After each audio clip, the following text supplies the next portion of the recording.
नांदगाव खंडेश्वर शहरातील चांदूर रोडवरील एका गोडाऊनमधून तब्बल 81,000 रुपयांचा गुटखा पकडण्यात आला आहे। ही कार्यवाही पोलीस अधीक्षक हरिबालाजी यांच्या मार्गदर्शनात करण्यात आली असून मुद्देमाल ताब्यात घेण्यात आला आहे।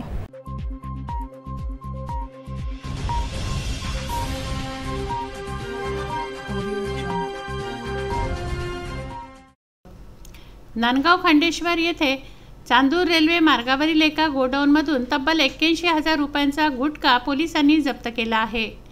7 मार्चला दुपारी ग्रामीण पोलीस अधीक्षक हरिबालाजी यांच्या मार्गदर्शनात ही कारवाई करण्यात आली असून मुद्देमाल ताब्यात घेण्यात आला आहे।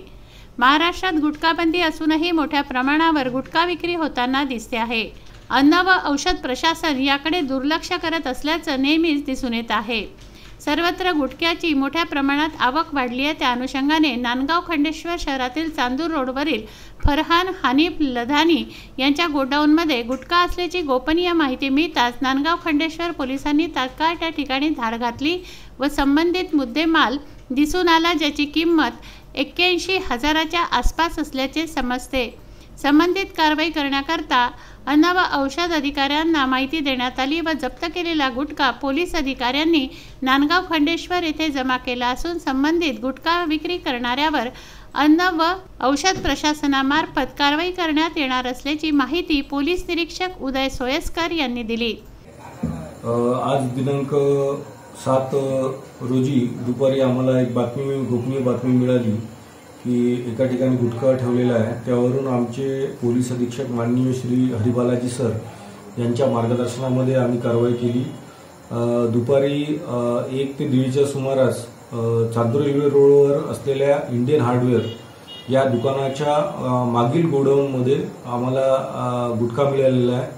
आमच्या कारवाईमध्ये माझ्यासोबत PSI सोळंके साहेब होते, आमचे कर्मचारी होते, पंच होते आणि तिथून आम्ही गुटखा जप्त केलेला आहे। त्याची किंमत अंदाजे 81,000 रुपयाच्या जवळपास आहे। यामध्ये आरोपी जो आहे फरहान लद्दानी म्हणून आहे, त्याचा मालक हार्डवेअरचा, त्याला आम्ही सूचनापत्र दिलेलं आहे। यामध्ये अन्न सुरक्षा अधिकारी यांच्याशी सुद्धा आमचा संपर्क झालेला आहे आणि ते सोमवारी येऊन त्या संबंधाने काय जे आहे त्याचे परीक्षण करून तक्रार देणार आहेत। त्यानंतर गुन्हा त्याच्यामध्ये दाखल होणार आहे। थँक्यू।